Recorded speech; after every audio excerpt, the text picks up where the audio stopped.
Hai guys, welcome back to my channel and Happy New Year. Semoga di tahun ini kita semua juga tetap sehat dan bahagia selalu. That's the most important thing in life. Excited banget mengawali 2023 ini dengan video ini ya. Karena saya merasa video ini akan sangat bermanfaat bagi teman-teman yang baru sampai ke Australia ataupun juga teman-teman yang sudah menetap di Australia. Dan juga untuk teman-teman yang masih di Indo tapi berencana datang dan tinggal di Australia.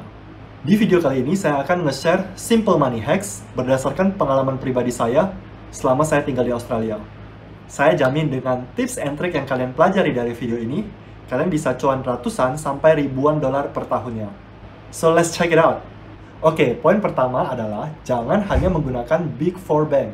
Banyak teman-teman yang pertama kali datang ke Australia pasti bukanya CommBank, NAB, ANZ, atau Westpac. Termasuk saya juga, korban media dan marketing. Bank-bank ini sebenarnya memang bagus. Namun, bonus yang mereka berikan sebenarnya sangat kurang ya. Terutama suku bunganya yang terbilang rendah. Gue sendiri juga ada akun CommBank, namun gue pakainya cuma buat transfer duit ke teman. Karena teman-teman juga banyak yang pakai CommBank. Ataupun gue pakai buat direct debit. Jadi cuma itu, bener-bener nggak terlalu sering dipakai.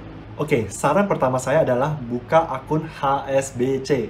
HSBC menawarkan 2% cashback up to $100 per bulannya untuk setiap transaksi di bawah $100. Jadi bayangin, setiap kalian nge-tap $80, kalian dapat cashback $1,6. Sampai maksimum $100 cashback per bulannya. Dengan ini aja, kalian udah bisa dapat up to $1.200 per tahunnya. Dulu hampir semua transaksi gua pakai HSBC. Jadinya nih, kalau keluar sama teman atau makan sama teman atau belanja sama teman, bilangnya ya udah, gue bayarin dulu deh. Ntar kalian transfer aja ke gua. Kenapa gue bilang dulu?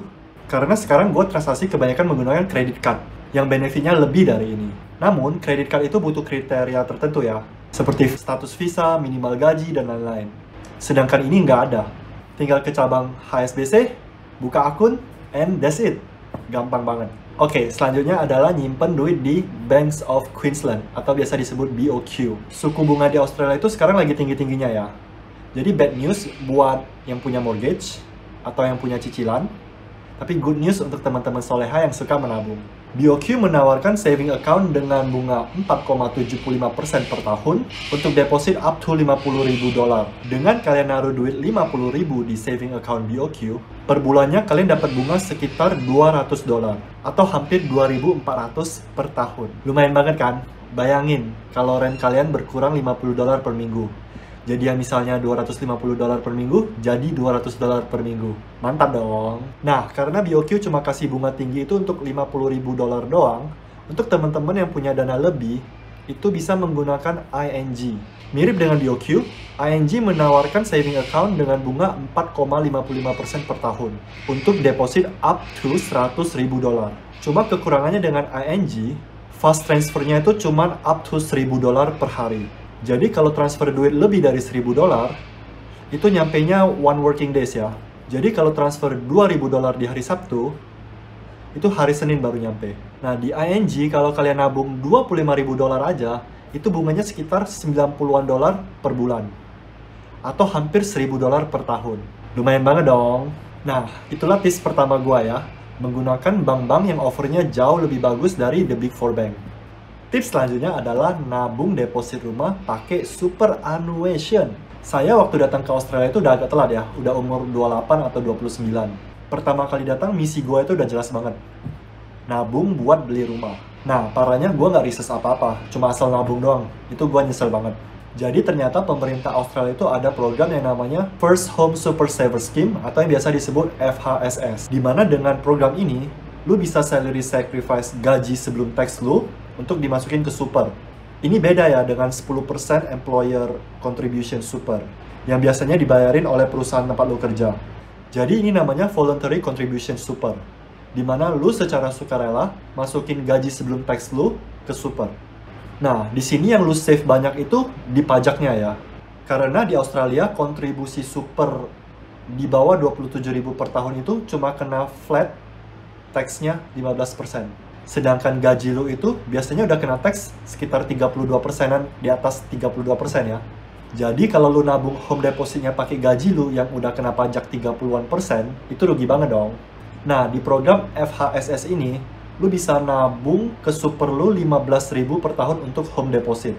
Jadi ketika lu mau beli rumah, lu bisa narik maksimum 50.000 dolar dari super lu, atau sekitar 4 tahun dari kontribusi 15.000 per tahun lu itu, buat bayar deposit rumah. Luar biasa. Oke, tips saya selanjutnya adalah dengan menggunakan credit card.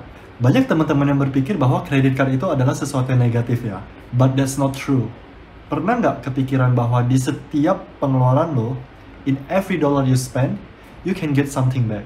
Dan ini adalah dalam bentuk poin ataupun cashback. Mungkin banyak teman-teman yang udah pada tahu ya, tapi anggap remeh. But guys, this is Australia, di mana pengeluaran bulanan lo itu minimal puluhan juta. Liburan tahun baru kemarin, saya liburan ke Amerika. Tiket return saya, Australia-Amerika, free ya. Saya benar-benar cuma bayar pajak. Dan untuk pertama kalinya, saya naik business class. Yang harga normalnya itu hampir 100 juta. Dan business class itu really amazing ya. Terutama untuk long flight. Saya juga pernah apply credit card yang annual fee-nya itu benar-benar free. Dan saya masih dapat cashback 600 dolar. Gua sendiri udah pernah apply dan pakai banyak kartu kredit ya. Dari NAB, ANZ, Westpac, Amex, dan lain-lain. Biasanya gue ganti-ganti, karena bonus new customer itu yang paling gede biasanya. Dan biasanya setelah 12 bulan atau 18 bulan dari penutupan kartu kredit, itu kalian udah dianggap sebagai customer baru lagi. Dan bisa mulai apply kartu kredit yang sama lagi, dan dapat bonus new customer baru lagi. Jadi selama kalian punya self-control yang baik, apply credit card. Tapi saya juga mau mengingatkan teman-teman ya, bahwa credit card itu juga berbahaya. Apalagi kalau kalian mulai jadi ada cicilan dari credit card. Karena suku bunga di credit card itu tinggi banget, bisa sampai 20%. Dan itu benar-benar nggak dianjurkan. Jadi make sure lu bisa bayar tagihan lu full tiap bulannya. Tips gue selanjutnya adalah sering-sering ngecek website Aussie Bargain. Guys, jarang banget gue mau bayar full price untuk beli barang setelah gue mengenal website ini. Website ini tuh kayak forum buat para expert nge-share pengalaman diskon mereka ya, hunting diskon mereka, mulai dari gadget sampai belanjaan sehari-hari. Gue sendiri beli TV, barang Apple, monitor, dan lain-lain, itu dari diskon yang di-sharing di sini. Ada yang ajarin pakai gift card buat beli gift card, baru beli barangnya pakai gift card itu. Ada juga yang ngajarin buat telepon customer service-nya Telstra buat minta diskon 10 dolar per bulan di periode tertentu. Ada juga yang ajarin beli iCloud, Netflix, Disney Plus dari Turki atau India yang harganya lebih murah dari Australia. Pokoknya banyak deh tips and triknya. You really need to check it out. Tips saya selanjutnya adalah install aplikasi cash reward seperti Liven, Shopback, ataupun Cash Reward. Banyak yang mungkin berpikir ribet ya, tapi sebenarnya ini aplikasi sangat simple dan gampang sekali. Cuman download, install, dan register. That's it. Mereka biasa nawarin diskon cashback itu bisa dari 5% sampai 15% ya. Bahkan ada yang 25% sampai 50%, tapi agak jarang, tapi masih tetap ada juga. Dan biasanya resto-resto Asia terkenal di City, itu biasanya ada cashback Liven, atau cashback Shopback, atau cashback Cash Reward-nya. Ini bisa hemat banyak ya untuk biaya makan.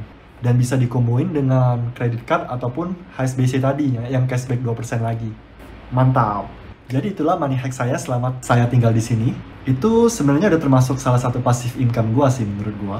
Dengan tips and trick ini, kalian bisa dapetin sesuatu untuk setiap dolar yang kalian keluarin.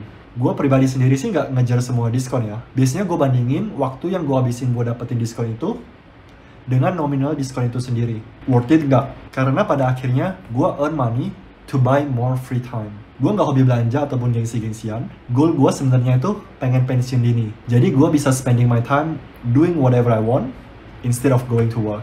Semoga video ini bisa bermanfaat bagi teman-teman semua. Please subscribe and comment. Share juga money hacks kalian buat teman-teman yang sudah ada di Australia. Please follow IG gue juga. Saya akan mulai ngepost pertanyaan-pertanyaan kalian dari DM kalian ke gue di story IG gue, biar teman-teman yang lain juga kebantu. I'll see you guys in the next video.